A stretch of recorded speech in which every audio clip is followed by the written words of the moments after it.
One piece of feedback that I get from viewers here on YouTube about conjugate training is that you end up hitting a plateau and you have trouble breaking your max effort number on a specific lift. And then you kind of think that conjugate method isn't working for you. Well, I've actually experienced somewhat of the same thing, and I think I've narrowed down some of the variables that were going wrong, and maybe these are some of the things that you're doing. So when you watch this video, I'm going to be applying this to my barbell overhead press, but you might be able to apply this to one of your other main lifts that you're working on. Before I get into this, I've got a free report on conjugate press that I'm happy to send you the link to. All you have to do is go down to the description box, or excuse me, go down to the comment section and put in the word press, just the word press. That'll be the signal to me that you want the report, and I'll reply to you with the link. So go down in the comment section, write in press, I'll get you the link. Now, just in case you're not completely familiar, or in case there's any misunderstandings on conjugate method, it really boils down to this. Conjugate means you're combining all of the different types of training. So you're mixing in max effort work, which is generally written ME, dynamic effort work, your speed training, trying to move light weights as fast as you can, and that's usually written DE. And then there's repetition effort, which is really where you're building your weaknesses. You're erasing your weaknesses and getting stronger. So you're using sets of whatever the rep range is, but you're doing repetitions and you're building strength. And this is where the strength is actually built. This is your bread and butter right here. But a lot of people don't think about that. So these are some of the things that I noticed when I was in the drought. So to give you an idea, I was stuck at 255 for a long time. I failed 260 many times. I eventually hit 257 at the end of last year, and then it seemed like I couldn't put it together to hit 260 this year. But just this week, I was able to do 260 after making some changes in the last couple months to my approach to this. So here's one of the problems for me is I can't do a lot of tricep work to bring up my tricep strength and utilize this section of the method, the repetition method, because if you think about it, once you clear your head, there's a lot of tricep strength that's required. And basically, the only tricep work that I can do without substantial pain is pressing and like dumbbell kickbacks. And the dumbbell kickbacks don't really carry over to pressing strength from my experience. So I have to be very selective in the tricep work that I do, and it usually just ends up being more pressing work. So it's not optimal, let's put it that way.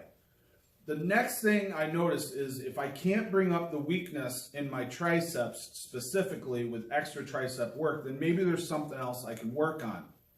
And what I figured out was on a lot of the presses, when I was failing, I was losing this shoulder. So you want your shoulder blades to kind of stay stationary. You don't want them lifting, but it was almost like my trapezius was activating, and the muscles that keep the shoulder blades seated and under control were failing.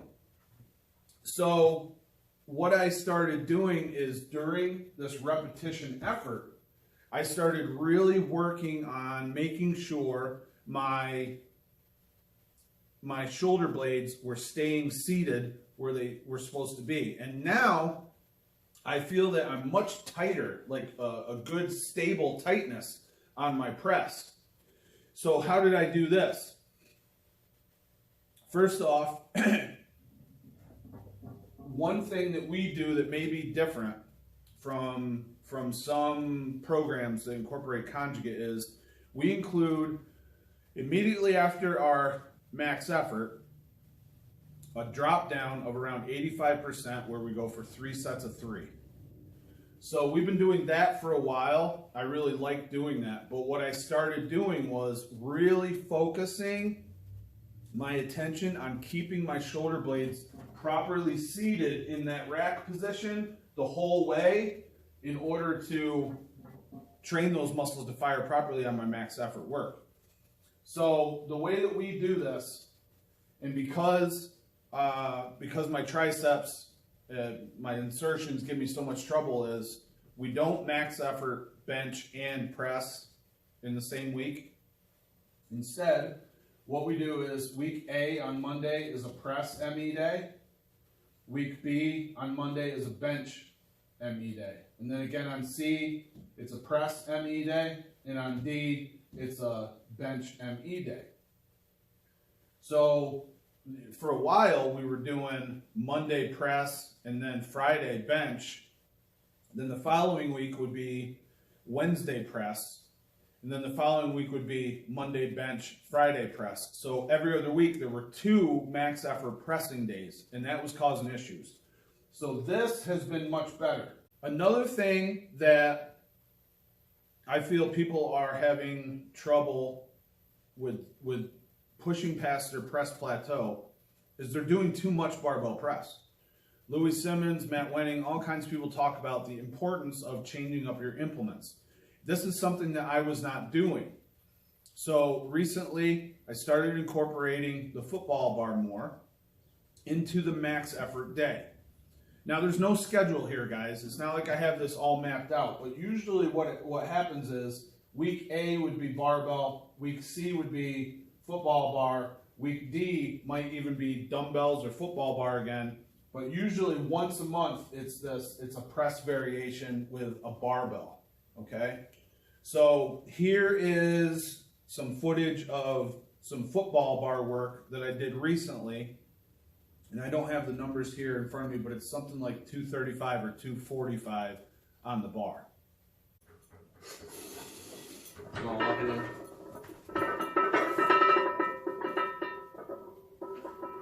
God damn it! Fuck!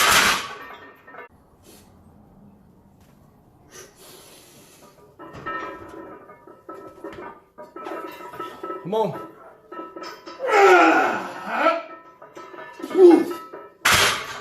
All right, so what you're getting there out of that football bar is instead of being here at the start, you're here. So a couple things. It changes up your grip. It changes up the angle that your forearm is in, your elbow. And I feel that it kind of takes some of the pressure off my tricep insertion, doing it that way. It's also a little bit further out, so automatically it's a little bit tougher. So it's a good variation to build in. Dumbbells also accomplish this to a degree because instead of being locked in on a barbell, completely overhand grip, the dumbbells you can move a little bit and you can put them wherever you need them for them to be comfortable. Now, one of the things that I thought was truly a problem for me was the fact that I was getting rusty. Because like we talked about earlier, the press was only coming up every other week. So what I started doing recently is on my bench max effort days, I would stick in a sub-maximal press set where essentially we set up the military bench and we do seated press for one work set. And I'm always trying to increase the number of reps that I do.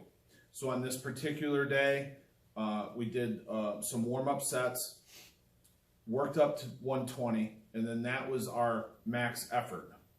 So on this particular day, I got 3 reps. The goal is now going to be to get 4 reps. But the thing is, we're working the pressing movement sub-maximally in our repetition effort section of the workout with dumbbells. It's taken some of the pressure off of the tricep insertions for me. I'm able to work the triceps with a press and make them stronger since I can't really do the accessory movements for triceps that are the classic tricep builders, you know, skull crushers, rolling tricep extensions, Tates, all those things really bother me.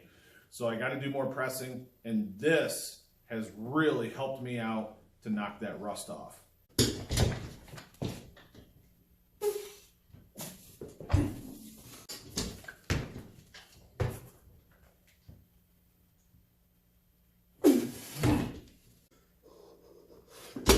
Come on. There's one. Get two. Come on. Come on, get three. Nice job, Ev.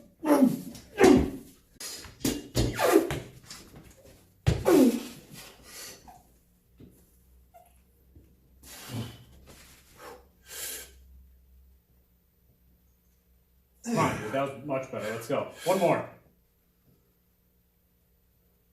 Nice, dude. These are some of the things that have worked for me to help me get through the plateau. If you're not working press in Conjugate, then you're not alone. It doesn't seem like a lot of people use the Conjugate method for press, but I definitely think it's worthwhile. I'll throw in the fact that I have a multitude of other max effort exercises for press besides just barbell press and football bar press. We do partials, we do band resisted, we do chains added to the bars, etc. If you want to see a really thorough list of how you can build out your Conjugate max effort arsenal, then go into the comment section and write the word press, and that'll be the signal to me that you want the free report that I wrote.